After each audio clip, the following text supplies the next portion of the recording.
कि ये बातें कहीं और की नहीं मैसूर से जुड़ी हैं। बेंगलुरु से 140 किलोमीटर दूर ये कर्नाटक राज्य का दूसरा बड़ा शहर है। डेक्कन प्लेटो के दक्षिणी भाग और समुद्र तल से 770 किलोमीटर की ऊंचाई पर स्थित मैसूर जिला हरे भरे जंगलों से घिरा है।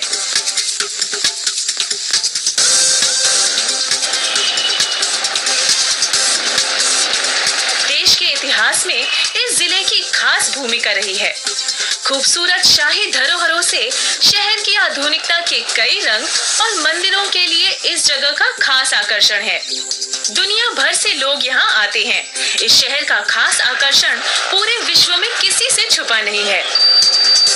मैसूर, महलों का शहर, दक्षिण भारत का खास पर्यटन स्थल।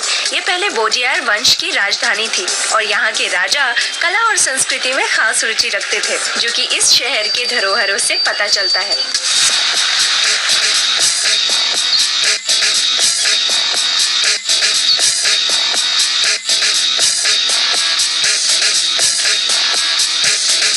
सुना था कि ये महलों का शहर है, तो हमने सोचा चलो महलों की खासियत जानते हैं और हमने हमारी यात्रा इस शाही धरोहर मैसूर पैलेस के आकर्षक द्वार से शुरू की।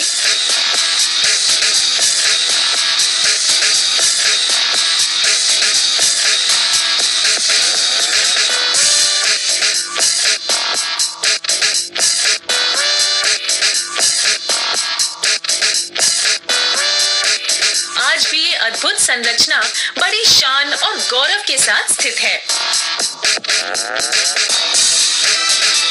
बिल्कुल कहानियों के सुरे महलों जैसा। ये देश के चुनिंदा आकर्षक महलों में से एक है।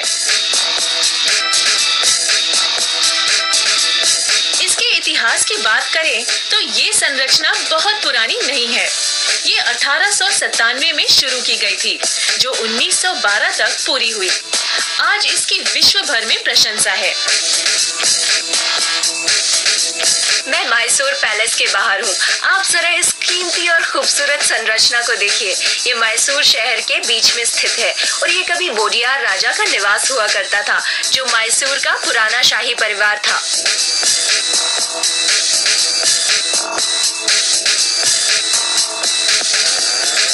द्वार के अंदर जाते ही पैलेस के सामने बड़ी खुली जगह दिखती है।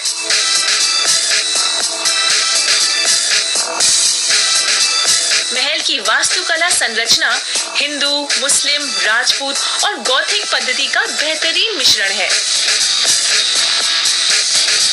ये भूरे रंग के ग्रेनाइट पत्थरों से बना है और इसके खूबसूरत गुलाबी मार्बल के गुंबद पैलेस की खास कलाकारी को दर्शाते हैं।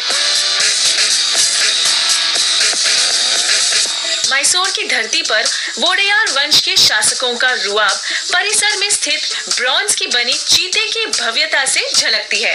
ये शाही अंदाज का परिचय देती है।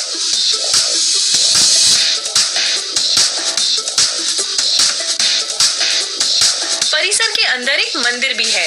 इस मंदिर की संरचना वैसे ही खास है जैसे दक्षिण भारत के दूसरे मंदिरों में दिखती है।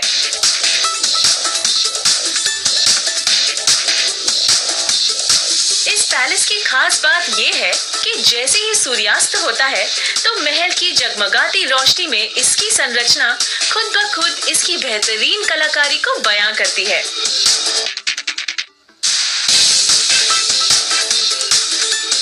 सभी कोने से आती रोशनी से ये महल त्योहारों जैसा जगमगा उठता है।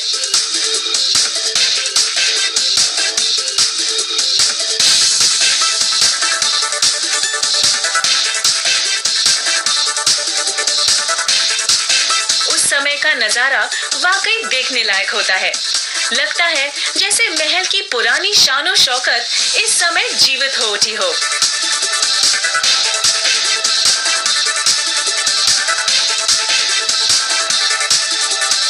एक आकर्षक शाम बिताने के बाद अगली सुबह हमारे मन में इसकी गौरवमयी इतिहास के बारे में जानने की इच्छा जगी और हम लोग टीपू सुल्तान के मकबरे गए। यही वो जगह है जहां 4 मई 1799 में हुए चौथे मैसूर युद्ध के बाद टीपू सुल्तान का पार्थिव शरीर मिला था, जब वे अंग्रेज सिपाहियों की गोली के शिकार हुए थे। इस वीर योद्धा और कुशल शासक के सम्मान में लॉर्ड वेलेस्ली ने यहाँ उनका स्मारक बनवाया।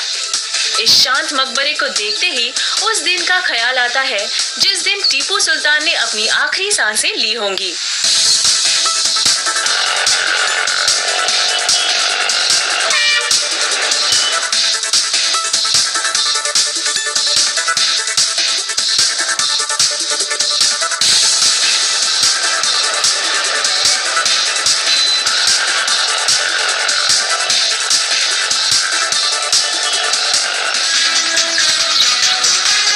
चामुंडेश्वरी मंदिर देखने के लिए तैयार हो जाइए, जो चामुंडी पहाड़ पर स्थित है।